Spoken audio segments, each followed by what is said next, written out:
మొత్తం మీద వివాదం ప్రభాస్ వరకు చేరితే మాకు ఖచ్చితంగా న్యాయం జరుగుతుంది అంటూ కూడా ఆ నిర్మాతలు ఇవాళ ఆర్టీవీ స్టూడియోలో మనతో పాటు ఉన్నారు. దాని గురించి డిస్కస్ చేసే ప్రయత్నం చేద్దాము. మనతో పాటు నర్సమ్మ, అలాగే వెంకటేష్ గారు, అలాగే వాళ్ళ కొడుకు రవీందర్, వీళ్ళందరూ కూడా ఇప్పుడు ఆర్టీవీలో ఉన్నారు.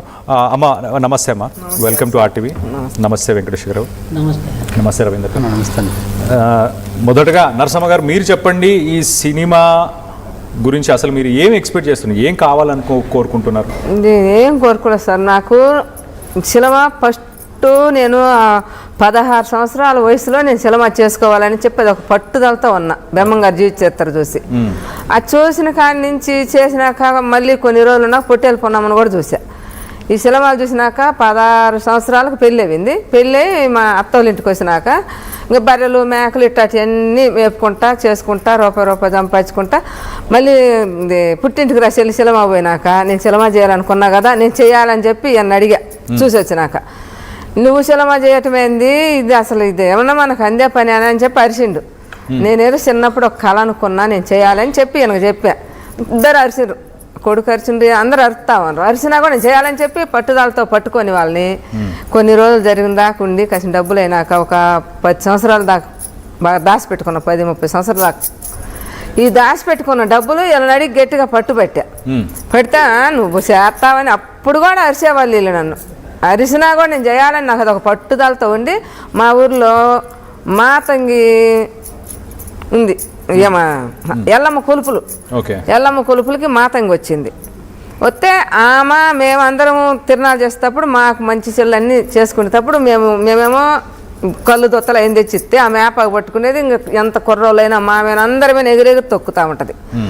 అప్పుడు అయిపోయినాక అప్పుడు అడిగా నేను, ఏందమ్మా నీకెందుకు వచ్చినా, మీరు ఆడవాళ్ళు మేము ఆడవాళ్ళం కదా వ్యవస్థ అని అడిగితే అన్నది, మా ఆడవాళ్ళకి ఈ చరిత్ర మా మాతంగులకి ఎందుకు పెట్టారో మా పెద్దోళ్ళు ఎవరు పెట్టినారో ఇప్పటికి ఎవరు దీన్ని పట్టుకోలేదు, దీని చరిత్ర తీసుకురాలేదు, మా వ్యవస్థలు ఇట్నే పోతున్నాయి, వచ్చేటప్పుడేమో ఒక ఆనందంగా వస్తాం, పోయేటప్పుడు మేము భలే కష్టంగా పోతామని చెప్పి బాధపడి ఏడిచి చెప్పింది.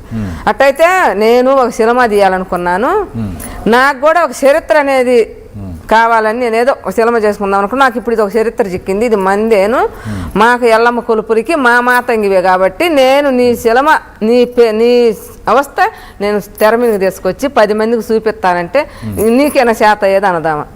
చూడు నాకు నువ్వు చెప్పినావు ఇది ఇట్టా అని చెప్పినావు కాబట్టి ఈ చరిత్ర నేను గేమ్ చెప్పబోతేప్పుడు మేము ఈది నాటకాలు, ఈ నలతంగి నాటకాలు ఇవన్నీ చూసేవాళ్ళం.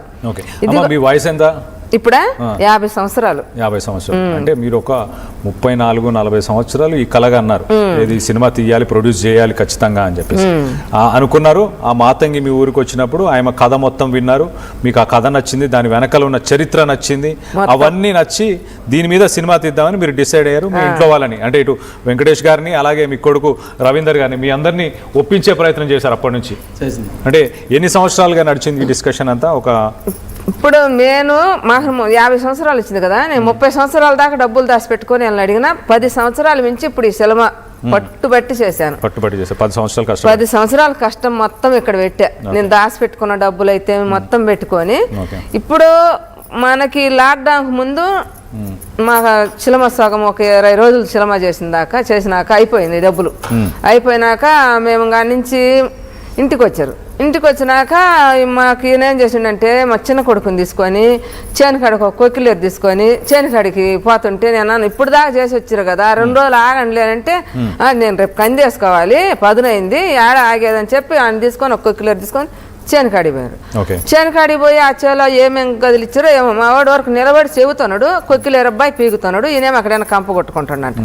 అక్కడ నుంచి వచ్చినాక ఒక 3 రోజులు 4 రోజులు ఆగినాక అందరు పిల్లోళ్ళు అందరూ మా కూతురు పిల్లోళ్ళు పొడుగు పిల్లోళ్ళు అందరూ పండుకొని ఉండరు. ఈ అబ్బాయి కూడా పండుకున్నప్పుడు 18 సంవత్సరాలు వచ్చినాయి. ఈ 18 సంవత్సరాలు వచ్చినాయి, బాగానే ఉన్నాడు మంచిగా. నేను ఏదైనా పనికి పోయినా కూడా నువ్వు చేయొద్దామా నేను చేస్తా అంటాడు ఎంతసేపు పట్టినా. వీళ్ళందరి మీద కూడా వాడు నాకు బాగా ఇష్టం, నేను ఏదైనా కష్టపడుతుంటే వాడు అసలు ఓర్చుకోలేడు. అట్టా ఉంటే నేను పోయి సంగటి చేస్తానంటే సంగటి చేస్తాను, వచ్చిండు తిన్నాడు బాగానే ఉన్నాడు. నేను కాయలు అమ్ముకొని పోయిన దొండకాయలు అమ్ముకొని పోయి వచ్చి అందరం పండుకొని ఆ టీవీ చూస్తూనే ఉండి వీళ్ళందరూ పండుకోరు, వీళ్ళు మిద్ది మీద పండుకోరు, నేనేం కింద పండుకో పిల్లలందరూ కింద పండుకోన్నాడు. కరెక్ట్ కరెక్ట్గా 12 గంట అప్పుడు పండుకయ్యా ఇంకా టీవీ చూస్తున్నావా అన్న నేను అనేవరకు పండుకొన్నాడు. పండుకొని కాసేపు పండుకొని ఆలినాడు. ఇంకా లేచి అమ్మ నా మీద ఎంతో పడింది అని చెప్పి నేను కేకేసిండు. ఏందా ఏం పడిందని లేచి నేను బయటకు ఏంది ఇంత బడుగు ఇంత లావునిందమ్మా పీ కట్టిసిరేసినానని చెప్పిండు. చెప్పినాక ఏందా అని చెప్పిపోయి కాబట్టి లైట్ వేసి చూసేవరకు ఇక్కడి నుంచి ఇక్కడ దాకా 3 రక్త దారులు కారిండే వరకు గబగబా 80 లేకొట్టుకొని వచ్చి తీసుకొచ్చే వరకు అంత ఏందంటే పాము అన్నాడు. వీడు చూసారు గుట్లు ఎంత కానొత్తనే ఉంది. నేనైతే పామును పోగొడతా అప్పుడు ఈయన కూడా కొడతాడు. మేమిద్దరం కూడా చెరువు కర్ర తీసుకొని కొట్టబోతే మాకు అసలు చేతులకి ఏం చేతులు అసలు మైండే పని చేయాలి. నేను ఆకు పసురు కూడా వేస్తా పాము కూడా. ఓకే నరసింహ గారు. వెంకటేష్ గారు మీరు చెప్పండి, మీ అబ్బాయి మీ చిన్న అబ్బాయి ఎవరికైతే పాము కరిచిందో ఆ అబ్బాయి పేరేంటి? వెంకటస్వామి సార్. వెంకటస్వామి. ఓకే, ఆ అబ్బాయి ఈ సినిమాలో యాక్ట్ చేసిండా? యాక్ట్ చేశాడు. ఓకే, ఈ సినిమాలో యాక్ట్ చేసి బర్రెలు కాసిన బర్రెల కాపర మాదిరిగా ఒక 2-3 నిమిషాలు కనపడతాడు. ఓకే, అది ఎక్కడంటే మాకు ప్రాబ్లం ఏంటంటే ఫస్ట్ ఏమో సినిమా మనం చేసేవాళ్ళం కాదు, చూసేవాళ్ళమే. సినిమా వద్దు ఏమొద్దని మొత్తుకున్నా 2 సంవత్సరాలు. నేను సినిమా తీయాలా 10 మందికి తెలియాలని ఒక ముండి పొట్టు పిచ్చి పొట్టు పట్టింది. ఇంకా మా గాసిని మా అబ్బాయి అలిగిపోవడం, తర్వాత మళ్ళీ పిలిపించుకొని మళ్ళీ మొదలు పెట్టేయడం, ఇదంతా ఎట్టది కష్టపడి సినిమా తీసుకున్నాం. ఆమె దాచిపెట్టుకున్న డబ్బులు మొత్తం అయిపించేసుకున్నాం ఇంటికాడను. ఇంక ఇక్కడ పాము కొట్టి అబ్బాయి చచ్చిపోయి మళ్ళీ 2 సంవత్సరాలు ఆగిపోయాను సినిమా పని పెట్టుకోకుండా. ఇంకా అక్కడి నుంచి వచ్చిన తర్వాత ఈ పిల్లలనైనా చూడొచ్చు, అప్పుడేమో ఏం పిచ్చి, తర్వాత మా అందరి పిచ్చి. అంటే ఈయన మళ్ళీ చూడొచ్చు ఒక సినిమా హాల్లో. సచిన్ ఎవరు చూడాలంటే ఎవరు కూడా కాదు. ఆ పెద్ద స్క్రీన్ లో మీ అబ్బాయిని మళ్ళీ ఒకసారి చూడాలి, చూడొచ్చు. ఎంత డబ్బు ఖర్చు పెట్టినా ఇప్పుడు నేను చూడలేను, టీవీలో చూడగలను. మళ్ళీ ఇప్పుడు ఇది ఎత్తే వీళ్ళు రానిరేమని మాకు ఎంత బాధగా ఉందంటే చెప్తే తినంత బాధగా ఉంది. మేము ఖర్చు పెట్టుకొని మేము ఫస్ట్ ఇది సెన్సార్ సర్టిఫికెట్లు ఆ సర్టిఫికెట్ ఈ సర్టిఫికెట్ నాకు ఇబ్బందులు పడిపోయి మేము సినిమా వాళ్ళు వేసుకోవడానికి రెడీ చేసుకుంటే ఇప్పుడు చికెన్ వాళ్ళ సినిమాలో ఆడటానికి లేదు మీ బొమ్మ, మీరు ఎవరు అసలు సినిమా తీసేది ఎవరు అని చెప్పి వాళ్ళు మాకు నోటీస్ చేయడంలో మేము ఇక్కడ బాగా బాబులలో పడిపోయినాం సార్. ఓకే వెంకటేష్ గారు, నోటీస్ గురించి వీటన్నిటి గురించి ఖచ్చితంగా మాట్లాడదాం. రవీందర్ గారు మీరు చెప్పండి, ఇప్పుడు సోషల్ మీడియాలో చాలా వాదనలు వస్తున్నాయి, డబ్బుల కోసమే మీరు చేస్తున్నారు, కావాలనే ప్రభాస్ పేరుని వాడుకోవడం కానీ లేకపోతే సందీప్ రెడ్డి వంగ డైరెక్టర్ ఆయన పేరుని వాడుకొని డబ్బుల కోసమే మీరు ఈ పని చేస్తున్నారు అని చెప్పి వాదనలు వస్తున్నాయి. దానికి మీరు ఇచ్చే సమాధానం ఏంటి సార్? ఫస్ట్ అయితే ఈ డబ్బుల గురించే మాట్లాడారు సార్. ఈ డబ్బులు మాకు వద్దు సార్, మీకు వద్దు, రూపాయి కూడా వద్దు. మా టైటిల్ మా చాలు. ఇక్కడ ఇంకోటి సందీప్ వంగ సారు ప్రభాస్ సార్ పేరు వాడుకుంటున్నారు. ఇక్కడ ప్రాబ్లం క్రియేట్ చేసింది మేము కదా సార్. ఇది మా సినిమా ఎప్పుడో అయిపోయింది, 24 అయిపోయింది, నా సెన్సార్ వచ్చేసింది. డబ్బులు లేక 2 రోజులు ఆగినాం. లాస్ట్ ఏప్రిల్కి వచ్చేసి మేము మేనల్ రీచ్ చేసుకున్నాం, ప్రశ్న పెట్టుకున్నాం. మా పని మేము చేసుకుంటూ పోతుంటే సందీప్ వంగ సార్ వాళ్ళు మేనేజరే ఫోన్ చేసి మా ఇంటి అడ్రస్ తీసుకొని నాకే ఫోన్ చేసి, ఓకే అతని పేరు చెప్తారా ఒకసారి?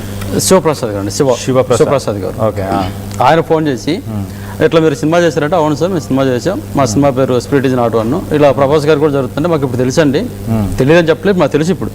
కానీ అప్పుడు మాకు ఆల్రెడీ మాకు సెన్సార్ అయిపోయింది, మొత్తం అయిపోయింది.